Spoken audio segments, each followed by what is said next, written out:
E o Fortaleza, pela segunda vez na sua história, está na final da Copa do Nordeste. Nesse sábado, o Tricolor fez 2-0 para cima do Náutico, confirmou o favoritismo, carimbou o seu passaporte para a decisão e espera agora o vencedor entre Sport e CRB para saber contra quem vai disputar a taça mais cobiçada da nossa região. Vamos falar um pouquinho do que foi o jogo? O Fortaleza cada vez mais me parece ser um time muito maduro do que precisa fazer para ganhar os jogos.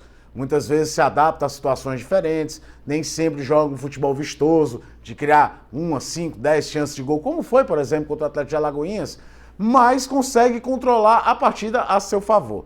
Hoje é bem um exemplo disso. Apesar de um susto logo no primeiro minuto a favor do Náutico, o Náutico ainda teve uma outra situação ali ainda no primeiro tempo, foi uma partida em que o Fortaleza foi muito seguro defensivamente e se adaptou à forma de ataque. No primeiro tempo, então, a gente se acostumou a ver um time com chegada de frente, com os volantes tabelando, passes curtos.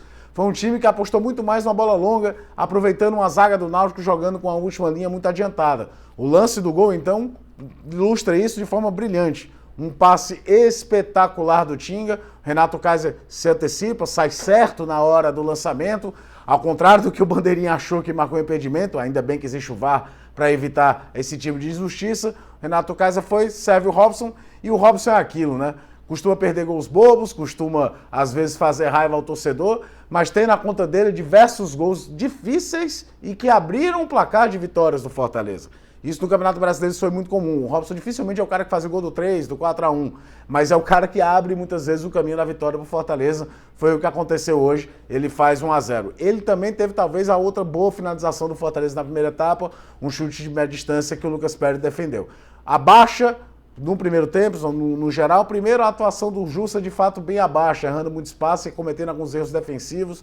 Não por acaso foi substituído pelo Felipe no intervalo.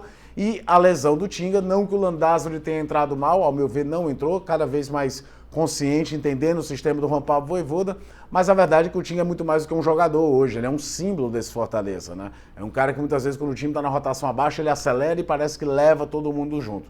Na volta do intervalo, o Felipe Conceição abriu mão do Leandro Carvalho, colocou o Robinho, tentou deixar o time um pouco mais ofensivo, mas o que a gente continuou vendo foi aquilo, um jogo meio morno, em que o Fortaleza, se não criava tantas chances de gol assim, controlava a partida, não sofria grandes problemas defensivos, muito pelo contrário, e um Náutico sem muito repertório. A entrada do Felipe melhorou um pouco mais a circulação, o Lucas Lima um pouco abaixo, entrou o Matheus Vargas, a ideia era até ter isso, sai o Renato Kaiser, que hoje fez um jogo também legal, ok, mas nada de muito improviso, mas remeto àquilo que eu falei lá no começo. Tudo muito consciente do que precisava fazer para ganhar o jogo, sem gastar um combustível extra para isso.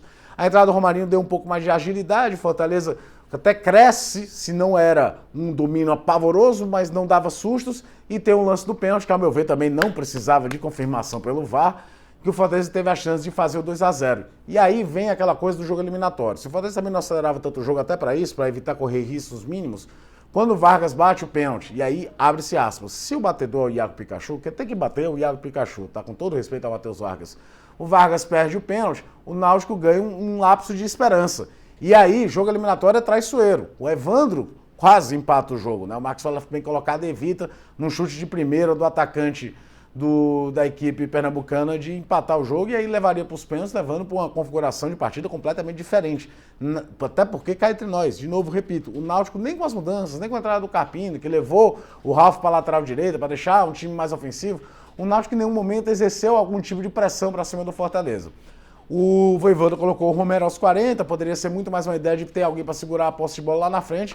Acabou com o argentino com um belíssimo gol, um cruzamento lindo do Juninho Capixaba, fez o 2-0 e aí matou de vez qualquer esperança do time pernambucano, ratificou a classificação do Fortaleza para a final e agora, como eu falei no início do vídeo, espera-se será um novo duelo contra Pernambuco, contra o Sport, que seria um duelo contra um dos times mais vezes vencedores da Copa do Nordeste, ou se encararia o CRB em busca do seu primeiro título.